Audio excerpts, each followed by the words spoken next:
حضرت عمار رضی اللہ تعالی عنہ نے مجبوراً ان کی بات مان لی، یعنی کہ وہ لات اور عزا کی بات کر بیٹھے۔ حضرت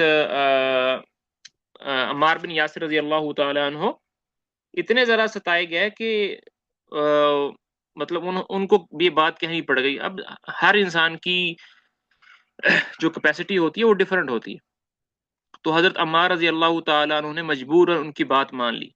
پھر نبی صلی اللہ علیہ وسلم کے پاس روتے اور معذرت کرتے ہوئے تشریف لائے اور جا کر بتایا، یا رسول اللہ، میں نے آپ کے بارے میں بری بات کہی اور مشرکین کی بات کو اچھا کہا، تو میں مجبور تھا۔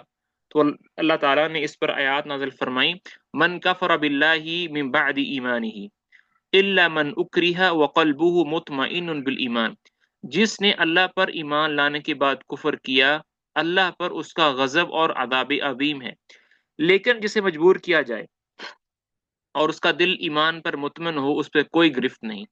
بیسیکلی یہ آیت جو ہے وہ ان لوگوں کے بارے میں ہے جو کہ مطلب مجبوری میں آ کے، جس طرح حضرت عمار کا کیس تھا کہ انہوں نے آ کر جو ہے نا وہ نبی صلی اللہ علیہ وسلم کے بارے میں بری بات کہہ دی، لیکن دل میں ان کے ایمان تھا، مجبوری تھی، تو ایسے لوگوں پر کوئی بھی عذاب نہیں ہے۔ حضرت فقیہہ جن کا نام افلا تھا، بنی عبدالدار کے غلام تھے، ان کے یہ مالکان ان کا پاؤں رسی سے باندھ کر انہیں زمین پر گھسیٹتے تھے۔ حضرت خباب بن ارت قبیلہ خزاعہ کی ایک عورت ام انمار کے غلام تھے، مشرکین انہیں طرح طرح کی سزائیں دیتے تھے، ان کے سر کے بال نوچتے تھے اور سختی سے گردن مروڑتے، انہیں کئی بار دہکتے انگاروں پر لٹا کر اوپر سے پتھر رکھ دیتے اور وہ اٹھ نہ سکیں۔ زنیرہ، نہدیہ اور ان کی صاحبزادی ام عبیس، یہ سب لونڈیاں تھیں، انہوں نے اسلام قبول کیا اور مشرکین کے ہاتھوں اسی طرح کی سنگین سزاؤں سے دوچار ہوئیں، جن کے چند نمونے ذکر کیے جا چکے ہیں۔ قبیلہ بنی عدی کے ایک خانوادے بنی معمل کی ایک لونڈی مسلمان تھیں، تو انہیں حضرت عمر بن خطاب رضی اللہ تعالی عنہ جو بھی مسلمان نہیں ہوئے تھے، بنی عدی سے تعلق رکھتے تھے، اور اس قدر مارتے تھے کہ مارتے مارتے خود تھک جاتے اور اس کے بعد کہتے تھے کہ میں نے تجھے کسی مروت کی وجہ سے نہیں بلکہ محض تھک جانے کی وجہ سے چھوڑا ہے۔ آخر کار حضرت ابو بکر رضی اللہ تعالی عنہ نے حضرت بلال اور عامر بن فہیرہ کی طرح ان کی لونڈیوں کو بھی خرید کر آزاد کر دیا۔ حضرت ابو بکر رضی اللہ تعالی عنہ کی کوالٹی یہ تھی کہ وہ اپنا جتنا پیسہ تھا وہ اسی طرح کے بے بس مسلمانوں کو جو کہ طرح طرح کی سزاؤں کو جھیل رہے تھے، ان کو خرید کر آزاد کرنے میں لگاتے تھے۔ مشرکین نے سزا کی ایک شکل یہ بھی اختیار کی تھی کہ بعض صحابہ کو اونٹ اور گائے کی کچی کھال میں لٹا کر دھوپ میں ڈال دیتے تھے، اور بعض کو لوہے کی زرہ پہنا کر جلتے ہوئے پتھر پر لٹا دیتے تھے۔ در حقیقت اللہ کی راہ میں ظلم و جور کا نشانہ بننے والوں کی فہرست بڑی لمبی ہے اور بڑی تکلیف دہ بھی۔ حالت یہ تھی کہ جس کسی کے مسلمان ہونے کا پتہ چل جاتا تھا، مشرکین اس کے در پہ آزاد ہو جاتے تھے۔ تو اللہ تعالیٰ ان صحابہ سے راضی ہو جائے، رضی اللہ عنہم اجمعین، بہت ہی کمال کے لوگ تھے، دھرتی نے ان جیسے لوگ نہیں دیکھے اور نہ ہی دیکھ پائیں گے، اور میرے ماں باپ قربان ہوں صحابہ پر کہ انہوں نے اتنی زیادہ تکلیفیں برداشت کیں، اسلام کو اپنے گلے سے لگایا، اپنے گھر والوں کو قربان کیا، مال جان اللہ کے راستے میں لگائی، اللہ کے رسول کے اس پیغام کو آگے پہنچایا، یہاں تک کہ میں اور آپ اس زمانے میں بیٹھ کر یہ کہہ سکتے ہیں کہ ہم مسلمان ہیں، رسول اللہ صلی اللہ علیہ وسلم کے امتی ہیں۔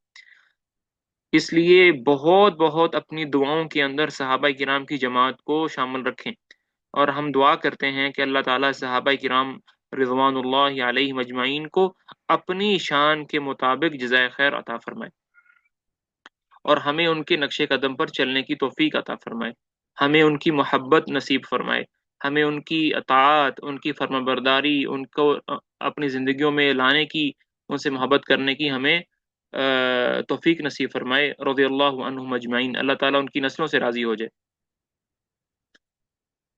دار ارقم دار کہتے ہیں بیسیکلی گھر کو، اور ارکم کہتے ہیں یہ صحابی رسول کا نام ہے۔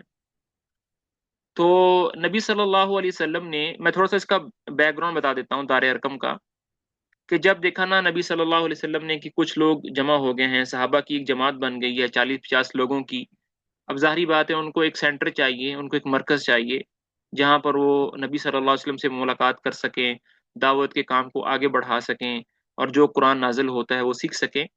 تو مکہ کے جو سینٹرل ایریا ہے اس کو چھوڑ کر تھوڑا سا مکہ کے ایک سائڈ پر، ایک کونے پر، حضرت ارکم رضی اللہ تعالی عنہ کا گھر تھا۔ اس گھر کو نبی صلی اللہ علیہ وسلم نے اپنا مرکز بنایا، وہیں پر آپ تشریف رکھتے تھے، اور وہیں پر لوگ اسلام قبول کرنے کے لیے آتے تھے۔ اچھا جی۔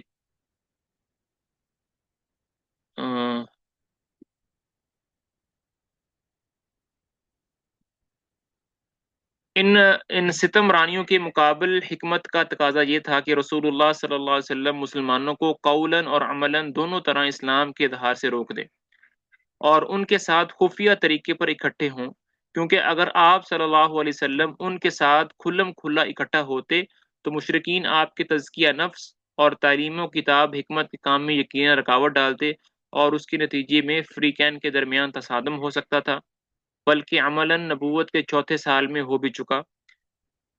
تو مشرکین جو ہیں وہ صحابہ پر بہت زیادہ ظلم کرتے تھے، لیکن نبی صلی اللہ علیہ وسلم ان کو یہی کہتے تھے کہ آپ نے کسی کو پلٹ کر جواب نہیں دینا، آپ نے صبر سے رہنا ہے، اپنے اسلام کو چھپا کر رکھنا ہے، اور سامنے نہیں آنا۔ اور یہ کوئی بزدلی نہیں ہوتی، یہ ایک حکمت کا تقاضا تھا جو صحابہ نے اس وقت کام کیا، جس کی تفصیل یہ ہے کہ صحابہ کرام گھاٹیوں میں اکٹھے ہو کر نماز پڑھتے تھے۔ ایک بار کفار قریش کے کچھ لوگوں نے دیکھ لیا تو گالم گلوچ اور لڑائی جھگڑے پر اتر آئے۔ جواباً سعد بن ابی وقاص، جو نبی صلی اللہ علیہ وسلم کے ماموں بھی ہیں، انہوں نے ایک شخص کو ایسی ضرب لگائی کہ ان کا خون بہہ پڑا، اور یہ پہلا خون تھا جو اسلام میں بہایا گیا۔ یہ واضح ہی ہے، اگر اسی طرح کا ٹکراؤ بار بار ہوتا اور طول پکڑ جاتا تو مسلمانوں کے خاتمے کی نوبت آ سکتی تھی۔ لہذا حکمت کا تقاضا یہی تھا کہ وہ کام پس پردہ کیا جائے۔ چنانچہ عام صحابہ کرام اپنا اسلام، اپنی عبادت، اپنی تبلیغ اور اپنے باہمی اجتماعات سب کچھ پس پردہ رکھتے تھے۔ البتہ رسول اللہ صلی اللہ علیہ وسلم تبلیغ کا کام بھی مشرکین کے روبرو کھلم کھلا انجام دیتے تھے۔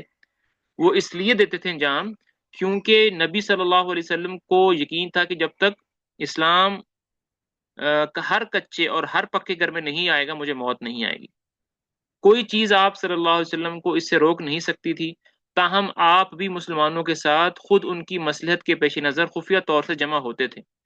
ادھر ارکم بن ابی الارکم مخزومی کا مکان کوہ صفا پر سرکشوں کی نگاہوں اور ان کی مجلوں سے دور الگ تھلگ واقع تھا، اس لیے آپ صلی اللہ علیہ وسلم نے 5ویں سال نبوت کے 5ویں سال سے اسی مکان کو اپنی دعوت اور مسلمانوں کے ساتھ اپنے اجتماع کا مرکز بنایا۔ پہلی ہجرت حبشہ کی طرف، یہاں پر ایک بڑی میں آپ کو انٹرسٹنگ بات بتاؤں، آپ لوگوں نے شاید اس اینگل سے سوچا نہ ہو۔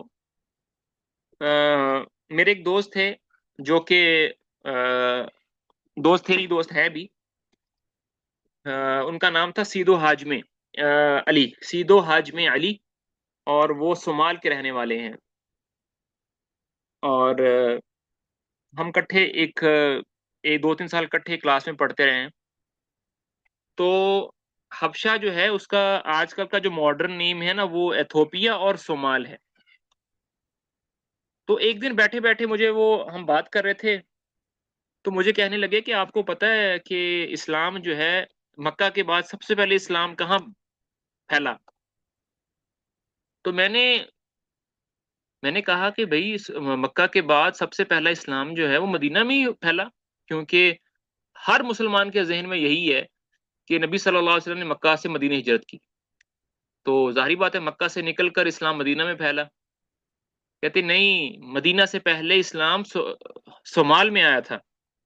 میں نے کہا ایک منٹ کے لیے میں ٹھٹک گیا، میں نے کہا یہ کیسے ہو سکتا ہے؟ کہتے کہ پہلی ہجرت کہاں ہوئی تھی صحابہ کی؟ میں نے کہا صومال میں۔ تو کہتے ہاں نا، تو پہلا اسلام تو مدینے سے پہلے جو اسلام ہے وہ صومال اور ایتھوپیا پہنچ چکا تھا، کیونکہ صحابہ کی جو پہلی ہجرت تھی وہ کہاں تھی؟ وہ صومال کی طرف تھی، حبشہ کی طرف تھی۔ آج کل ایتھوپیا اور صومال دونوں شہر آتے ہیں اس کے اندر۔ اچھا جی، تھوڑا سا اس کا بارے میں پڑھ لیتے ہیں۔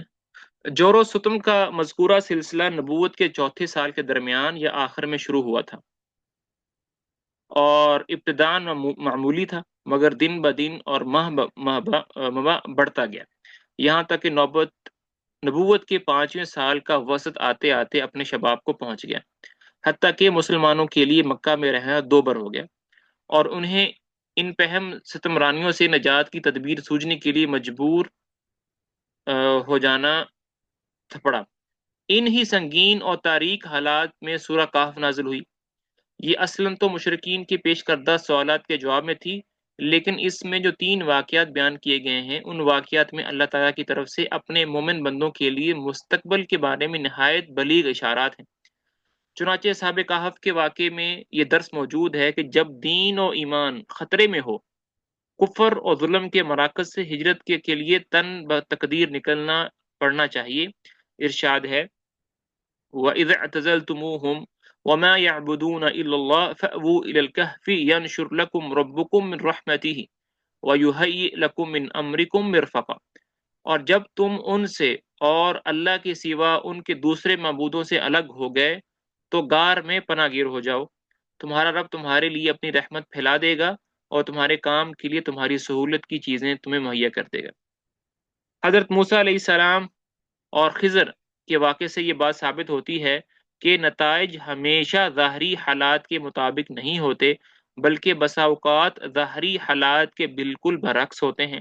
لہذا اس واقعے میں اس بات کی طرف لطیف اشارہ پنہاں ہے کہ مسلمانوں کے خلاف اس وقت جو ظلم و تشدد برپا ہے، اس کے نتائج بالکل برعکس نکلیں گے، اور یہ سرکش مشرکین اگر ایمان نہ لائے تو آئندہ انہی میں مقہور و مجبور مسلمانوں کے سامنے سرنگوں ہو کر اپنی قسمت کے فیصلے کے لیے پیش ہوں گے۔ پھر اس میں ذوالقرنین کا واقعہ ہے۔ ذوالقرنین جو ہے اس کے بارے میں یہ ہے کہ یہ زمین اللہ کی ہے، وہ اپنے بندوں میں سے جسے چاہتا ہے اس کا وارث بناتا ہے۔ یہ کہ فلاح و کامرانی ایمان ہی کی راہ میں ہے، کفر کی راہ میں نہیں ہے۔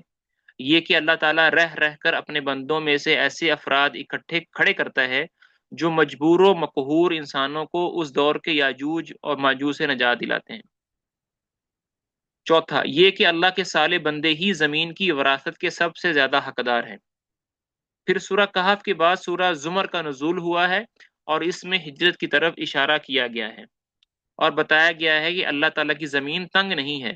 للذین احسنوا فی هذه الدنیا حسنہ وارض اللہ واسعہ وانما یوفی الصابرون اجرهم بغیر حساب۔ جن لوگوں نے اس دنیا میں اچھائی کی ان کے لیے اچھائی ہے، اور اللہ کی زمین کشادہ ہے، صبر کرنے والوں کو ان کا اجر بلا حساب دیا جائے گا۔ اللہ تعالیٰ نے ہجرت کے اندر بہت بڑی خیریں رکھی ہیں۔ ہجرت کرنے میں، چاہے وہ دین کے لیے ہو، چاہے وہ دنیا کمانے کے لیے ہو، کسی بھی کے لیے ہو، ہجرت کرنا، حرکت میں رہنا، اس کے اندر اللہ تعالیٰ نے بہت خیریں رکھی ہیں۔ تو اس لیے پریشان نہیں ہونا چاہیے اگر کہیں جگہ نہیں بن رہی، کہاں کام چیزیں حل نہیں ہو رہی، تو ہجرت کر کے دیکھنی چاہیے۔ بعض اوقات اللہ تعالیٰ ہجرت کی وجہ سے بہت زیادہ چیزوں کو حل فرما دیتے ہیں۔ ادھر رسول اللہ صلی اللہ علیہ وسلم کو معلوم تھا کہ اصحمہ نجاشی شاہ حبشہ ایک عادل بادشاہ ہے۔ میں نے یہ شروع میں بھی بتائی تھی آپ لوگوں کو بات، کہ ہر زمانے میں جو بادشاہ ہوتا ہے اس کا جو ایک ٹائٹل ہوتا ہے وہ سیم رہتا ہے، اس ٹائٹل کے پیچھے جو ایکچوئل نیم ہے وہ ڈیفرنٹ ہے۔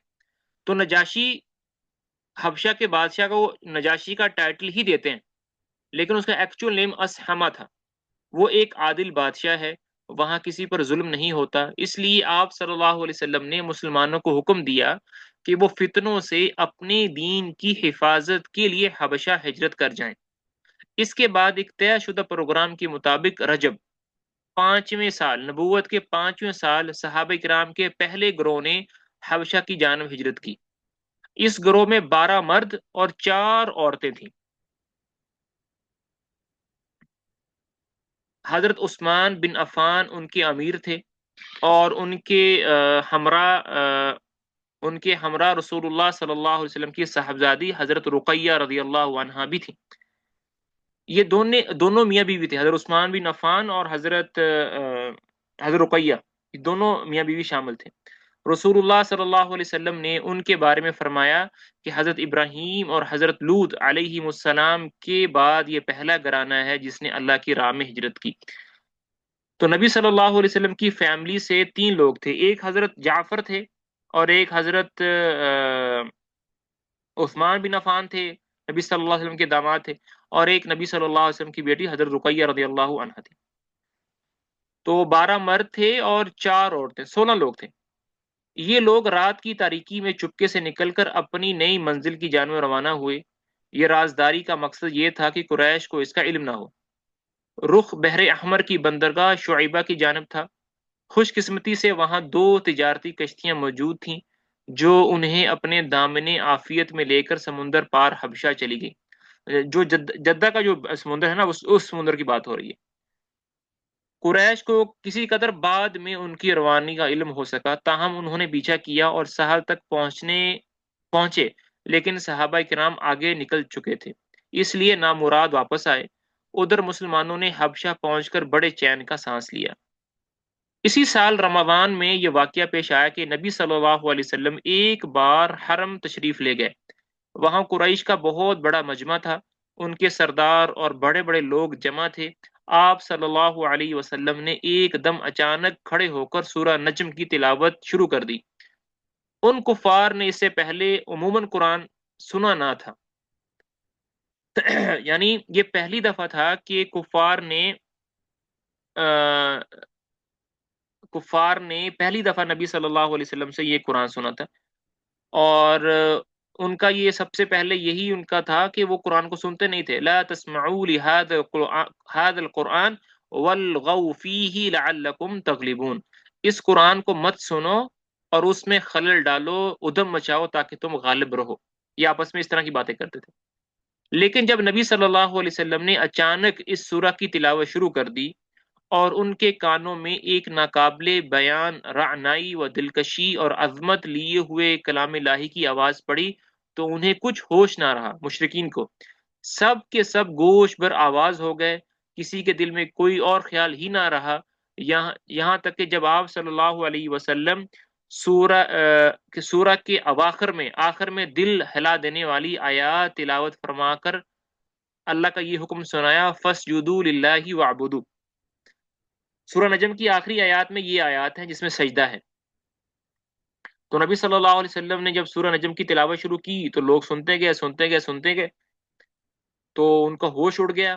اتنا خوبصورت کلام ہے، وہ بھی عربی زبان میں ہے، وہ سمجھتے تھے عربی زبان کی خوبصورتی کو، تو وہ ایک طرح کے نبی صلی اللہ علیہ وسلم کے ساتھ ہو گئے۔